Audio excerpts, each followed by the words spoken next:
اللہ اللہ اللہ اللہ۔ بیوی خامد والا مسئلہ ہے تو چھوڑنے کی تعلیم دی نا روزے نے، تو اس کا مطلب یہ کہ ان 4 عبادات میں 2 عبادات اصل ہیں، ایک نماز اور ایک حج، اور باقی 2 عبادات جو ہے نا وہ ان کی مددگار ہیں۔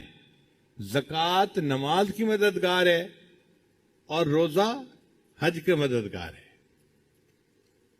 تو اصل نمایاں عبادات 2 بنی، ایک نماز اور ایک حج۔ اگر آپ غور کریں تو ان دونوں نمازوں میں اجتماعیت کا سبق ہے۔ نماز میں بھی اجتماعیت کا سبق ہے، 5 وقت ایک مرد اپنے گھر سے نکل کے مسجد میں آئے اور جماعت کے ساتھ نماز پڑھے، پھر 1 ہفتے کے بعد مسجد نہیں محلے کے لوگ ایک جامع مسجد کے اندر آ کر نماز پڑھیں، تو بڑا مجمع کر دیا گیا۔ پھر سال میں 2 مرتبہ شہر کے لوگ شہری سطح کے اوپر عید کی نماز کے لیے اکٹھے ہوں، تو دیکھو اجتماع بڑھاتے گئے۔ تو نماز کا مقصد بھی اجتماعیت سکھانا تھا اور حج کا مقصد بھی اجتماعیت سکھانا ہے۔ حج میں بھی اسی طرح ہوتا ہے، ساری دنیا سے اللہ کے چاہنے والے بندے اپنے گھروں کو چھوڑ کر، کاروبار کو چھوڑ کر، احرام باندھ کر نکل پڑتے ہیں اور اللہ کے گھر کی طرف چل پڑتے ہیں۔ وہاں حرم میں کسی ایک ملک کے بندے نہیں آتے، کسی ایک قوم اور قبیلے کے بندے نہیں آتے، پوری دنیا سے ایمان والے سمٹ سمٹ کے یہاں آتے ہیں، لاکھوں کا مجمع ہوتا ہے وہاں پہ۔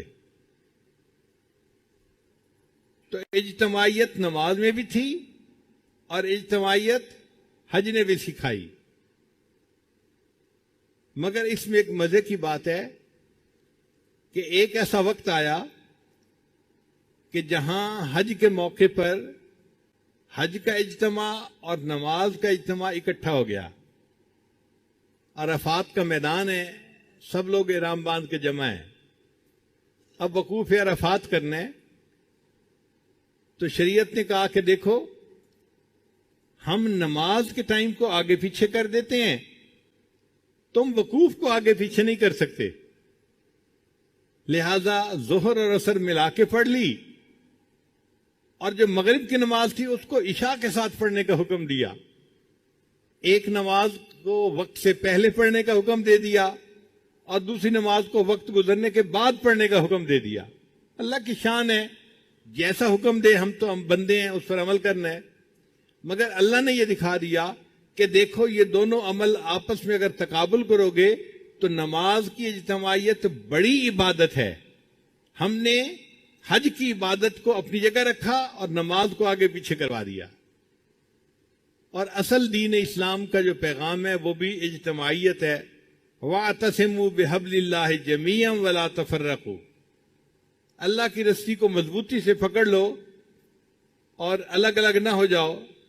جہاں انسان الگ الگ ہوتا ہے فَتَفْشَلُوا وَتَذْهَبَ رِيحُكُمْ، تم الگ الگ ہو جاؤ گے تو تمہاری ہوا اکھڑ جائے گی، کمزور ہو جاؤ گے۔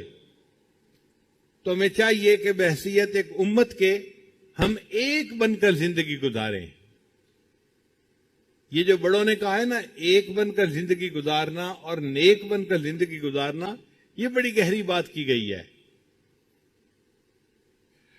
تو اب عبادات 4 تھیں، جن میں ایک اعلی عبادت نماز نکلی اور زکوٰۃ اس کے لیے معاون نکلی، دوسری اعلی عبادت حج نکلی اور روزہ اس کے لیے معاون نکلا۔ اب یہ 2 عبادات اصل عبادات ہیں۔ ایک اور نقطہ بھی سمجھنے والا ہے کہ نماز کے اندر اللہ کی شان کبریائی کا اظہار ہے۔ اللہ تعالیٰ بڑے ہیں، اس لیے نماز میں اللہ اکبر اللہ اکبر اللہ اکبر اللہ اکبر۔ حدیث مبارکہ میں آتا ہے کہ مومن جب مسجد میں داخل ہو تو اس کے دل کے اوپر اللہ تعالیٰ کی جلالت شان کا اثر ہونا چاہیے۔ حضرت علی عنہ مسجد میں داخل ہوتے تھے، رنگ پیلا ہو جاتا تھا۔ کسی نے کہا حضرت بڑی بڑی جنگوں کے موقع پہ آپ نہیں گھبراتے اور مسجد میں جاتے ہوئے آپ پہ گھبراہٹ ہوتی ہے۔ وہ فرمانے لگے تجھے پتہ ہے میں کس شہنشاہ کے دربار میں داخل ہو رہا ہوتا ہوں؟ تو مومن یہ سمجھے کہ میں اس شہنشاہ حقیقی کے دربار میں داخل ہو رہا ہوں، لہذا مسجد میں داخل ہوتے ہوئے اس کے اندر عاجزی ہو اور اللہ تعالیٰ کی کبریائی کا اس کے اوپر ایک غلبہ ہونا چاہیے۔ اس لیے نماز کو خشوع خضوع سے پڑھنا، اس کے ارکان کو تعدیل کے ساتھ ادا کرنا یہ ضروری ہے۔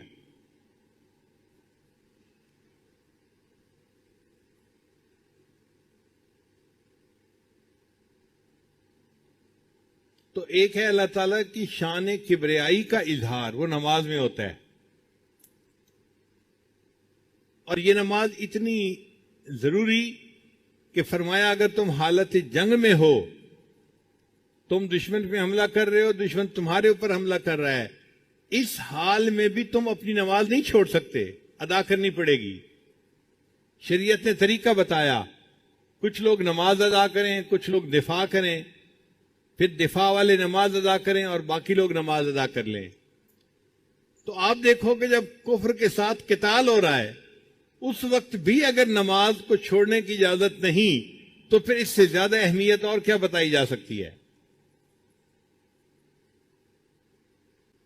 اسی طرح حج اللہ تعالیٰ نے فرض فرمائی، جو صاحب نصاب بندہ ہو زندگی میں ایک مرتبہ اس کے اوپر حج کرنا فرض ہے۔ حج میں اللہ تعالیٰ کی شان دل ربائی کا اظہار ہے۔ اللہ تعالیٰ کی جو صفات ہیں نا وہ دو طرح کی ہیں، ایک اللہ تعالیٰ کی جلال کی صفات ہیں اور ایک اللہ تعالیٰ کی جمال کی صفات ہیں۔ وہ بڑا بھی ہے اور بہت پیارا بھی ہے، تو بڑے ہونے کی وجہ سے اس کے جلال کا ایک انداز ہے اور پیارا ہونے کی وجہ سے اس کے اندر محبوبیت کا بھی اثر ہے۔ تو اللہ تعالیٰ نے نماز کو اپنے جلال کے اظہار کے لیے بنایا اور اللہ نے حج کو اپنے جمال کے اظہار کے لیے بنایا۔ حج میں کیا ہوتا ہے؟ ایک محب اپنے محبوب کے گھر کی طرف جا رہا ہوتا ہے، وہ چھوڑ دیتا ہے سب کچھ، چھوڑ دے ساری دنیا کسی کے لیے۔ حاجی کیا کرتا ہے؟ ساری دنیا، سب کاروبار، سب میٹنگ، سب کام کاج، فیکٹری بند کر کے چھوڑ کے کسی کے حوالے کر کے گھر سے چل پڑتا ہے۔ اب جب چلتا ہے تو بھائی کہاں جا رہے ہو؟ جی میں محبوب کو ملنے جا رہا ہوں۔ تو بھائی محبوب کو ملنے کے لیے زبان سے بھی تو اظہار کرو نا، جی میں کہہ رہا ہوں لبیک اللہم لبیک۔ لبیک کا کیا معنی؟ اے میرے محبوب میں حاضر خدمت، میں آپ کا ہوں۔ لبیک اللہم لبیک، لبیک لا شریک لک لبیک، ان الحمد والنعمت لک والملک لا شریک لک۔ اللہ کوئی تیرا شریک نہیں، جیسا محبوب تو ہے ایسا کوئی اور محبوب دنیا میں ہے ہی نہیں، بس میں آپ کے در پہ جھکنے کے لیے اپنے گھر سے چل پڑا ہوں۔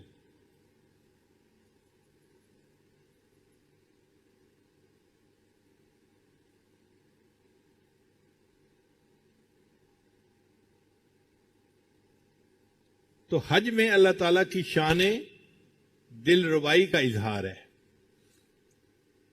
اب عموماً دیکھا گیا ہے کہ مہمان بہت سارے آنے ہو نا تو ان کو پہلے کسی ایک جگہ اکٹھا دیا جاتا ہے اور پھر ان کو اصل جگہ پہ لایا جاتا ہے۔ اللہ تعالیٰ نے بھی ایسے کیا، میرے بندو آ جاؤ اور مینا کے اندر تم اپنا قیام کر لو۔ جب اکٹھے ہو جاؤ گے تو پھر 8 ذی الحجہ کو 5 نمازیں مینا میں ادا کرنا اور پھر 9 ذی الحجہ کی جو صبح ہوگی اس کو تم مینا سے چل کے عرفات میں اکٹھے آ جانا۔ اب حاجی لوگ پہلے مینا میں اکٹھے ہوتے ہیں اور پھر وہاں سے چل کے عرفات میں جاتے ہیں، اور عرفات میں اللہ نے جو عبادت حج کی بنائی وہ دعا مانگنا بنائی۔ اگر اللہ تعالیٰ چاہتے تو 2 رکعت نماز کو حج بنا دیتے، اللہ کے اختیار میں تھا، مگر ہمارے لیے مصیبت ہو جاتی۔ کچھ لوگ تو نماز ادا کر لیتے اور کچھ میرے جیسے ہوتے جو ابھی وضو ہی کرتے پھر رہے ہوتے، بڑھاپا ہے اور وقت لگتا ہے زیادہ واش روم میں، تو ان کا وضو ہی نہ ہوتا اور ان کی جماعت ہی رہ جاتی، تو اتنا سفر کر کے جاتے اور وہاں جا کے نماز پڑھ نہ سکتے، ان کی تو حد چلی جاتی۔ پھر لاکھوں عورتیں ہوتی جو اپنے گھروں سے اتنا خرچہ کر کے وہاں جاتی اور ان دنوں میں انہوں نے نماز پڑھنی نہ ہوتی، ان کی بھی نماز رہ جاتی، تو حج تو رہ جاتا۔ اللہ نے فرمایا نہیں کوئی 2 رکعت نہیں پڑھنے، بس تم نے ظہر سے لے کے مغرب تک کا جو درمیان کا وقت ہے نا، اس میں وہ اس سے دعا مانگنی ہے، اور یہی جو وقوف عرفہ ہے یہ حج کا سب سے بڑا رکن اعظم ہے۔ جس نے اس کو ادا کر لیا، الحج العرفہ، اس نے گویا حج کو ادا کر لیا۔ تو وقوف عرفہ میں کیا کرتے ہیں؟ دعا مانگتے ہیں۔ لاکھوں بندے، مختلف قبیلے ہیں، مختلف رنگ ہیں، مختلف زبانیں ہیں، سب ایک جگہ پر اکٹھے ہیں اور اللہ کے سامنے اپنی فریادیں پیش کر رہے ہیں، اللہ سے دعائیں مانگ رہے ہیں،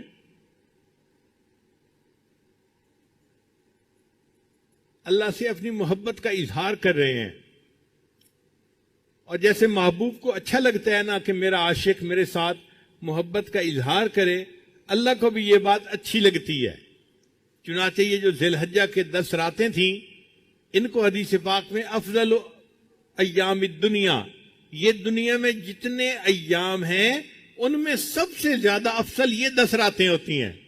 اللہ نے ان 10 راتوں کی قرآن مجید میں قسم کھائی ہے، والفجر ولیال عشر، 10 راتوں کی قسم کھائی۔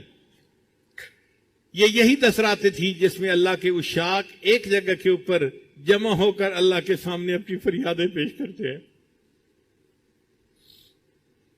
تو حج میں اللہ تعالیٰ کی شان دل ربائی کا اظہار ہے، اور نماز میں اللہ تعالیٰ کی شان کبریائی کا اظہار ہے، اور یہ واقعی محبت ہی کا تعلق ہے کہ بندہ اللہ کے گھر میں جاتا ہے اور وہاں جا کے جو مانگتا ہے اللہ اس کو عطا فرماتے ہیں۔ چنانچہ حدیث پاک میں آتا ہے کہ جس بندے نے حج کر لی، رجع کیوم ولدت امہ، وہ اس طرح اپنے گھر واپس لوٹتا ہے جیسے اس دن پاک تھا جب اس کی ماں نے اس کو جنم دیا تھا۔ پیدا ہونے والے دن جس طرح بچہ پاک ہوتا ہے گناہ سے، یہ حج کرنے کے بعد اس طرح گناہ سے پاک ہو کے واپس آ رہا ہے۔ اتنا بلند مرتبہ کر دیا، اتنا اجر عطا کر دیا۔ اس لیے نبی علیہ السلام فرماتے ہیں کہ میں نے عرفہ کے دن شیطان کو اتنا ذلیل ہوتے ہوئے دیکھا کہ اتنا ذلیل ہوتے ہوئے تو کہیں اور نہیں دیکھا۔ یا تو بدر والے دن شیطان کو ذلیل ہوتے دیکھا تھا، یا پھر عرفہ میں ذلیل ہوتے دیکھا۔ وہ اپنے سر میں مٹی ڈالتا ہے، چیختا ہے، چلاتا ہے، میری سالوں کی محنت ضائع ہو گئی، اور اللہ تعالیٰ آنے والوں کی ہر دعا کو قبول فرما لیتے ہیں۔ اللہ تعالیٰ نے حضرت آدم علیہ السلام کی توبہ کو بھی وہیں قبول کیا تھا۔ میدان عرفات میں ایک چھوٹی سی پہاڑی ہے، اس کو جبل رحمت کہتے ہیں۔ آدم علیہ السلام جب وہاں پہنچے تھے تو اللہ نے ان کی توبہ کو قبول فرما لیا، اور یہ بھی فرما دیا کہ میرے پیارے نبی علیہ السلام آپ کی اولاد میں سے اگر کوئی بندہ گناہ کر بیٹھے گا اور اسی جگہ کا آ کر توبہ کرے گا، میں اس کی بھی توبہ کو قبول کر لوں گا۔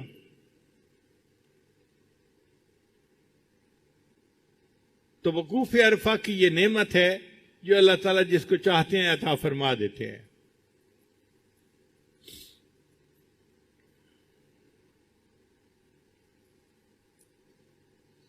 اسی حدیث پاک میں آتا ہے کہ جو بندہ وقوف عرفہ کرے اور پھر اس کے بعد یہ سمجھے کہ میری مغفرت نہیں ہوئی، اللہ تعالیٰ اس بندے سے ناراض ہوتے ہیں۔ اگر کوئی سخی کے دروازے پہ جا کے مانگے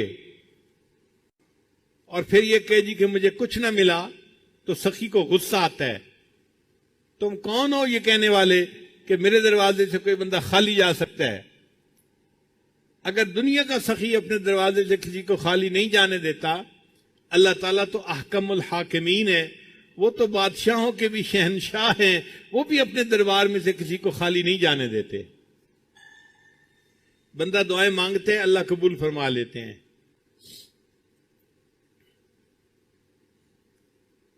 اچھا، اتنا کافی تھا کہ گئے اور وہاں پہ دعا مانگ لی، وقوف عرفہ ہو گیا؟ فرمایا نہیں، ابھی کام مکمل نہیں ہوا، ابھی تو تم نے صرف میرے ساتھ محبت کا اظہار کیا ہے، ایک میرا دشمن بھی ہے، اب اس دشمن کے ساتھ تم بیزاری کا اظہار بھی کرتے جاؤ۔ یا اللہ کیسے کرے؟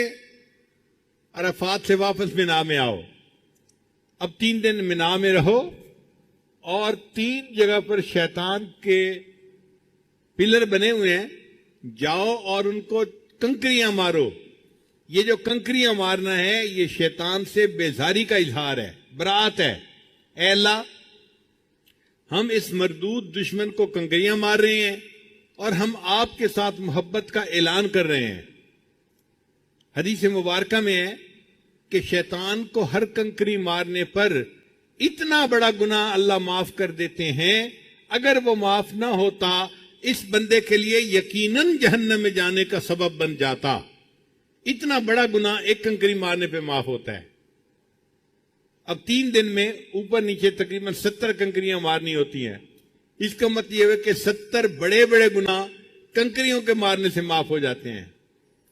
اللہ ہم نے شیطان کو کنکریاں مار کے اظہار کر دیا کہ آپ سے ہم محبت کرتے ہیں۔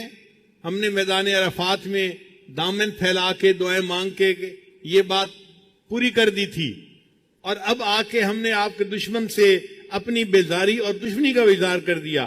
اللہ یہ آپ کا بھی دشمن ہے، ہمارا بھی دشمن ہے۔ اے اللہ اور کیا کرے؟ فرمایا دیکھو ایک اور بھی دشمن ہے، وہ ہے تمہارا نفس۔ اب اس نفس کی خواہشات پہ بھی چھری پھیرو۔ یا اللہ اس کا طریقہ کیا ہے؟ میرے بندو، ایک جانور قربان کرو۔ تم ظاہر میں جانور کے گلے پہ چھری پھیر رہے ہوگے، مگر دل میں یہ نیت کرنا کہ ہم اپنے نفس پر چھری پھیر رہے ہیں اور نفس کی تمام خواہشات کو اللہ کے لیے چھوڑ رہے ہیں۔ اب جب قربانی بھی کر لی، اللہ فرماتے ہیں اب تم نے محبت کا کامل اظہار کر دیا، اب آؤ میرے دیدار کے لیے، کیونکہ میں تمہارا دل ربا ہوں نا، میرے اندر شان دل ربائی ہے، محبوبیت ہے۔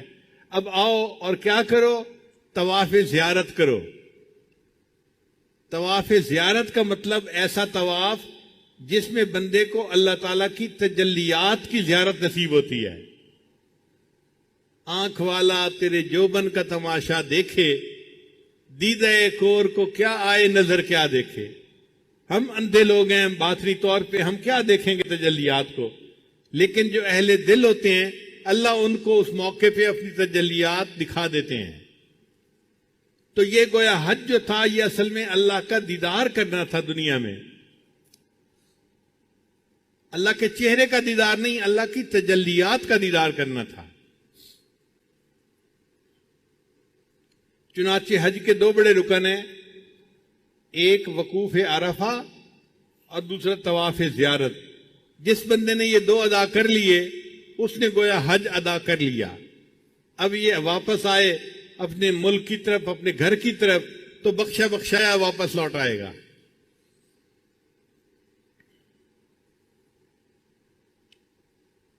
تو دین اسلام کے 5 پلر ہیں۔ کلمہ کا تعلق انسان کے دل و دماغ سے ہے، اللہ کی توحید، نبی اسلام کی رسالت اور شریعت کی حقانیت کی تصدیق کرنا، زبان سے کہنا اور دل سے گواہی دینا، یہ کلمہ ہے۔ باقی 4 پلر جو ہیں وہ عبادات ہیں۔ ان 4 میں سے اصل عبادات 2 ہیں۔ ایک عبادت ہے نماز، اور زکوٰۃ جو ہے وہ اس کے لیے معاون عبادت ہے، کیونکہ زکوٰۃ کا اصل مقصد ہے دل سے مال کی محبت کو کم کرنا، دنیا کی محبت کو کم کرنا۔ اور دنیا کی محبت کم ہونے سے پھر نماز کے اندر خیالات کم ہو جاتے ہیں. اس لیے زکوٰۃ معاون بنتی ہے نماز کی.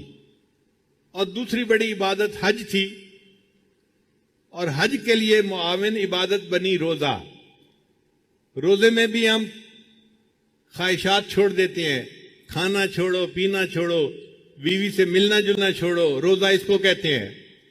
اور حج میں بھی اللہ نے چھڑوایا، گھر چھوڑو، لباس چھوڑو، بچے چھوڑو، وطن چھوڑو، کام چھوڑو، سب چھوڑ دو، آؤ میرے گھر کی طرف.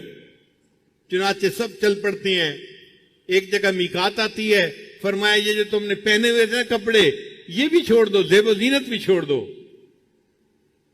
اور پابندیاں لگا دی، تم بال نہیں کاٹ سکتے، تم ناخن نہیں کاٹ سکتے، اس لیے کہ تم عاشق ہو.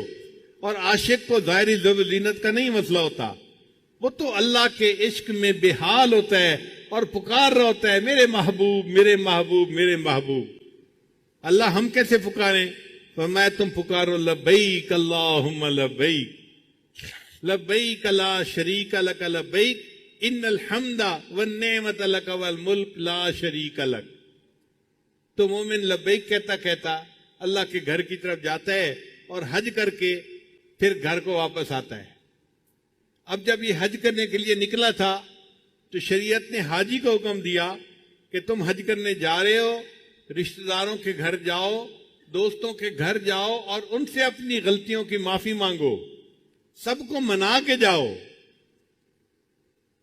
جب حج کر کے واپس آ رہا ہے تو اللہ تعالیٰ نے رشتہ داروں کو کہا دیکھو بھائی یہ حج کر کے آ رہا ہے، اب اس کا درجہ اتنا بڑھ گیا کہ تم اپنے گھر سے نکل کے راستے میں استقبال کرو حاجی کا.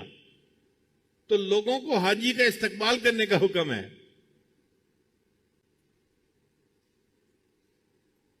ایک حدیث پاک میں ہے جو بندہ حج کرتا ہے اگر وہ کبیرہ گناہ کا ارتکاب نہ کرے تو حج کے 4 مہینے بعد تک اللہ اس کی ہر دعا کو قبول فرماتے ہیں. تو دیکھو اس محبوب کے گھر کا دیدار کیا تو کیا سوغات لے کے یہ واپس آیا. اس لیے نبی اسلام کے پاس کوئی بندہ آتا تھا، اے اللہ کے وسلم مجھے رزق کی تنگی ہے. نبی اسلام فرماتے تھے حج عمرہ زیادہ کرو. حج عمرہ زیادہ کرنے سے اللہ تعالیٰ رزق میں برکت ڈال دیتے ہیں. آج لوگ اپنی نظر سے سوچتے ہیں اور جی فلاں بندہ حج پہ کیوں چلا گیا، یہ پیسے کسی غریب کو دے دیتا. بھئی ہاں غریب کو دے دیتے، لیکن ہمیں بھی اپنی بیٹری چارج کرنے کی ضرورت ہوتی ہے. سال میں ایک ہی تو موقع ہوتا ہے اللہ کے گھر جانے کا، دعائیں مانگنے کا. ہم جاتے ہیں، دعائیں مانگتے ہیں تاکہ ہمارے ایمان کی بیٹری چارج ہو جائے اور اللہ اس سے رزق میں برکت دیتے ہیں اور وہ رزق ہم پھر غریبوں پہ استعمال کرتے ہیں. یہ نہیں کہ ہم نہیں کرتے، کرتے ہیں. تمہیں صرف یہی نظر آ رہا ہے. تمہیں اگر تفصیل کا پتہ چلے تو حیران ہو جاؤ کہ جو حج پہ خرچ کرتا ہے وہ اللہ کی رضا کے لیے غریبوں پر کتنا صدقہ کرتا ہے، اپنے رشتہ داروں پر کتنا صدقہ کرتا ہے. تو اس لیے اللہ سے یہ دعا مانگنی چاہیے کہ اللہ ہمیں ہر سال اپنے گھر کا دیدار عطا فرمائے. حضرت مولانا حسین احمد مدنی رحمۃ اللہ علیہ شیخ الاسلام ذی الحجہ کے مہینے میں بہت غمزدہ ہوتے تھے. حتیٰ کہ جب ذی الحجہ کے 10 دن آتے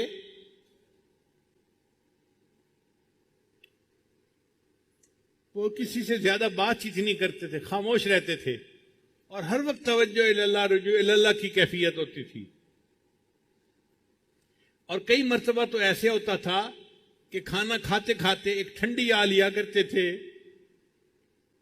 اور کہتے تھے معلوم نہیں عشاق کیا کر رہے ہوں گے کہ ساری دنیا سے اللہ کے چاہنے والے، اللہ کے عاشق اللہ کے گھر میں اس وقت جمع ہیں. معلوم نہیں کوئی طواف کر رہا ہوگا، کوئی حجر اسود کو بوسہ دے رہا ہوگا، کوئی مقام ابراہیم پہ نفل پڑھ رہا ہوگا، کوئی عرفات کے میدان میں اس وقت بیٹھا ہوا دعائیں مانگ رہا ہوگا. معلوم نہیں عشاق کیا کر رہے ہوں گے. دل تڑپتا تھا کاش کہ میں بھی وہاں ہوتا. جسم گھر میں ہوتا تھا اور دل حجاج کے ساتھ اٹکا ہوا ہوتا تھا. دل کہہ رہا ہوتا تھا اجازت ہو تو آ کر میں بھی شامل ان میں ہو جاؤں، اجازت ہو تو آ کر میں بھی شامل ان میں ہو جاؤں. سنا ہے کل تیرے در پر ہجوم عاشقاں ہوگا. اے اللہ کل آپ کے در پر آپ کے عاشق اکٹھے ہوں گے میدان عرفات میں. اجازت ہو تو میں بھی ان عاشقوں میں آ کے شامل ہو جاؤں.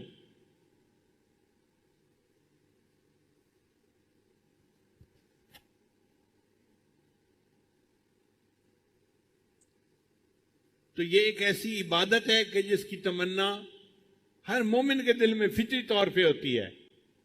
امیر ہو یا غریب ہو، عالم ہو یا جاہل ہو، مرد ہو یا عورت ہو، ہر ایک کے دل میں تمنا ہوتی ہے. اللہ تعالی ہم سب کو اپنی زندگی میں بار بار اپنے گھر کا دیدار عطا فرمائے اور اپنے محبوب صلی اللہ علیہ وسلم کے در کی قبولیت والی حاضری اللہ بار بار نصیب فرمائے.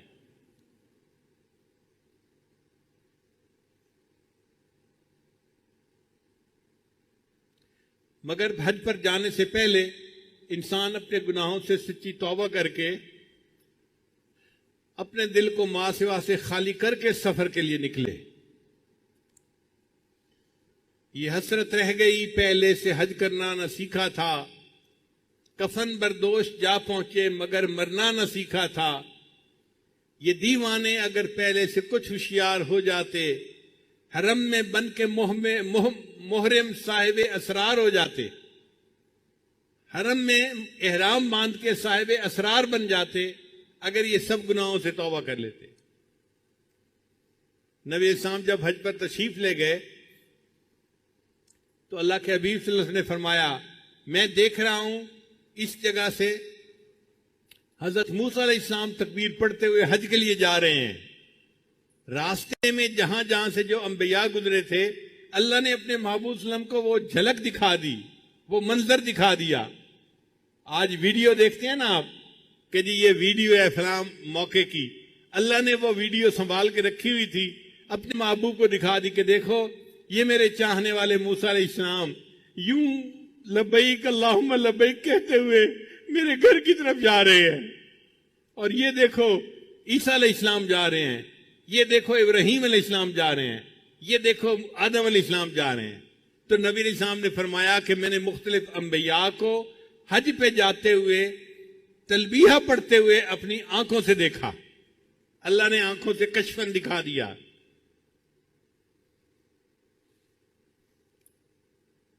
اس کے لیے دعائیں مانگیں، اور جب کسی حاجی کو رخصت کرنے کا موقع آئے تو خوب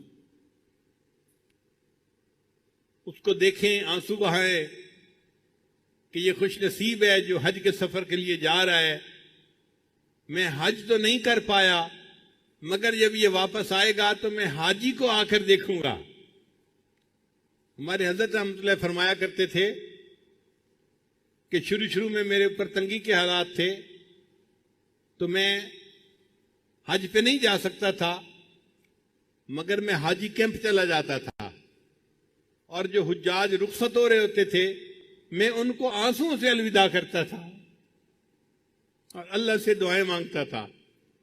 پھر اللہ نے ہمارے شیخ کے لیے بھی حرم کے راستے کھول دیے.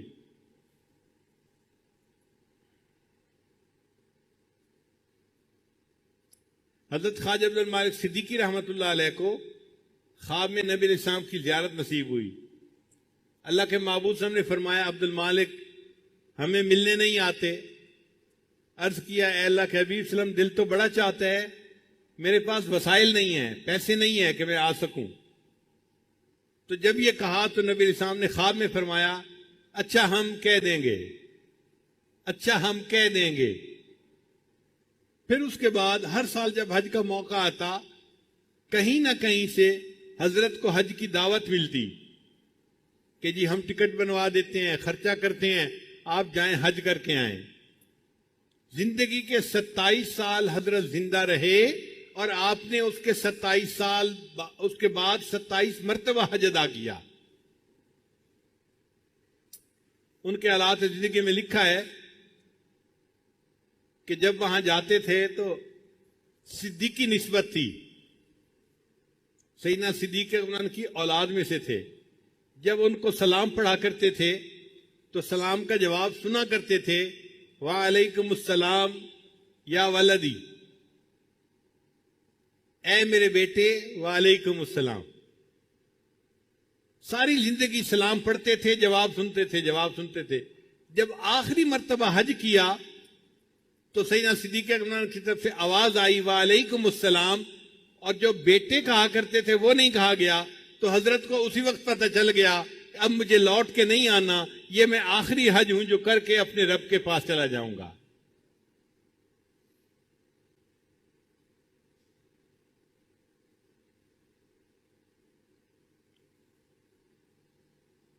حاجی جب لوٹ کے آئیں تو آپ ان کو جا کر ملیں، محبت کا اظہار کریں، ان سے حج کے حالات پوچھیں، حسرت سے ان کا چہرہ دیکھیں. میں اگر بیت اللہ کو جا کے نہیں دیکھ سکا، یہ بندہ تو دیکھ کے آیا ہے نا، میں اس کو تو دیکھ سکتا ہوں. اس طرح اللہ تعالیٰ آپ کے لیے بھی حج کے راستے ہموار فرما دیں گے. نبی علیہ السلام جب معراج پر تشریف لے گئے تو آپ جب معراج سے واپس تشریف لائے تو حدیث پاک میں آتا ہے کہ حضرت موسیٰ علیہ السلام راستے میں انتظار کر رہے تھے. ملاقات ہوئی، موسیٰ علیہ السلام نے پوچھا، اے اللہ کے حبیب صلی اللہ علیہ وسلم، اللہ نے آپ کو کوئی تحفہ دیا؟ نبی علیہ السلام نے فرمایا مجھے 50 نمازوں کا تحفہ ملا. عرض کیا، اے اللہ کے محبوب صلی اللہ علیہ وسلم، میری امت پر چند نمازیں فرض تھیں اور ان کے لیے وہ نمازیں پڑھنی بھی مشکل ہو گئی تھیں. یہ 50 نمازیں تو ٹو مچ ہیں، آپ اللہ کے حضور جا کے عرض کریں کہ اس میں کچھ ڈسکاؤنٹ دے دیں، کم کر دیں. چنانچہ نبی علیہ السلام نے بار بار اللہ کی خدمت میں عرض کی، اللہ نے 50 کو 5 بنا دیا.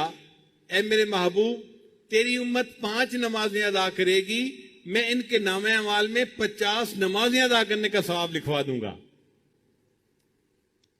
تو علماء نے یہاں نقطہ لکھا ہے کہ بھائی انبیاء تو اور بھی تھے، حضرت موسیٰ علیہ السلام نبی علیہ السلام کا راستے میں بیٹھ کے انتظار کیوں کر رہے تھے؟ تو علماء نے اس کا جواب یہی دیا ہے. وہ کہتے ہیں کہ دیکھو، انبیاء میں حضرت موسیٰ علیہ السلام کو اللہ نے طور پر بلا کر، کوہ طور پر بلا کر ہم کلامی کا شرف عطا کیا تھا. اب اس ہم کلامی کے بعد حضرت موسیٰ علیہ السلام کے دل میں تمنا پیدا ہوئی، اے اللہ میں آپ کو دیکھنا چاہتا ہوں. تو انہوں نے کہا رب ارنی انظر الیک. اللہ نے فرمایا نہیں، تو دنیا میں نہیں دیکھ سکتا. پھر اللہ تعالیٰ نے طور پر تجلی ڈالی، فخر موسیٰ صاعقہ، موسیٰ علیہ السلام بے ہوش ہو کے گر گئے. اب موسیٰ علیہ السلام کو پتا تھا کہ میں اللہ کا دیدار نہیں کر سکا، مگر انہوں نے کہا کہ اچھا اللہ نے اپنے محبوب کو دیدار کے لیے بلایا ہے، تو میں اگر دیدار نہیں کر سکا تو میں محبوب کے راستے میں انتظار میں بیٹھتا ہوں، وہ اللہ کا دیدار کر کے آئیں گے، میں ان کے دیدار سے اپنی آنکھوں کو ٹھنڈا کر لوں گا.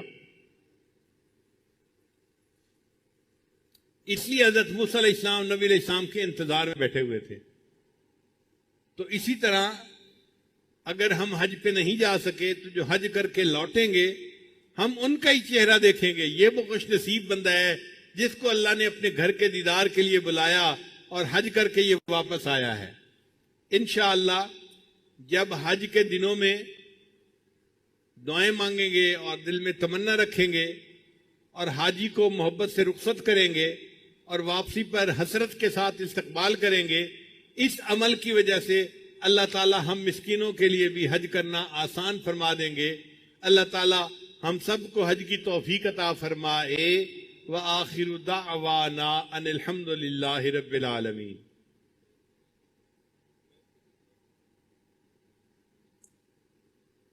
نماز کے لیے لوگ کھڑے ہو گئے ہیں. ابھی ٹائم ہے تو ہم نماز سے پہلے توبہ کے کلمات پڑھ لیتے ہیں، چونکہ کچھ حضرات فرما رہے ہیں ہم بہت دور سے آئے ہیں کلمات پڑھنے کے لیے، تو یہ عمل رہ نہ جائے. دل میں نیت کر لیجئے ہم اپنے گناہوں سے سچی توبہ کر رہے ہیں اور آئندہ نیکوکاری کی زندگی گزارنے کا ارادہ کرتے ہیں۔ یہ کلمات سچے دل کے ساتھ پیچھے پیچھے پڑھتے جائیے۔ بسم اللہ الرحمن الرحیم، لا الہ الا اللہ محمد الرسول اللہ، آمنت باللہ وملائکتہ وکتبہ ورسلہ والیوم الآخر والقدر خیرہ وشرہ من اللہ تعالی والبعث بعد الموت، آمنت باللہ کما ہوا باسمائہ وصفاتہ وقبلت جمیع احکامہ اقرار باللسان وتصدیق بالقلب، اشہد ان لا الہ الا اللہ واشہد ان محمدً عبدہ ورسولہ، استغفر اللہ ربی من کل ذنب واتوب الیہ برحمتک یا ارحم الراحمین۔ ان کلمات کو پڑھنے سے ہم تو بتائب ہو چکے ہیں، چند معمولات ہیں جن کو باقاعدگی سے کریں گے تو اللہ تعالیٰ دل کو منور کر دیں گے۔ ان میں سے ایک عمل ہے 100 مرتبہ استغفار صبح و شام پڑھنا، دوسرا ہے 100 مرتبہ درود شریف پڑھنا، تیسرا ہے قرآن مجید کی تلاوت روزانہ کرنا، ایک پارہ ہو تو بہت اچھا، مشکل ہو تو آدھا پارہ، چوتھا ہے چلتے پھرتے ہر وقت دل میں اللہ کو یاد کرنا، اور پانچواں ہے روزانہ مراقبہ کرنا، 20 منٹ آدھا گھنٹہ اللہ سے لو لگا کے بیٹھ جائیں۔ اللہ کی رحمت آ رہی ہے، دل میں سما رہی ہے، دل کی ظلمت اور سیاہی دور ہو رہی ہے، اور دل کہہ رہا ہے اللہ اللہ اللہ۔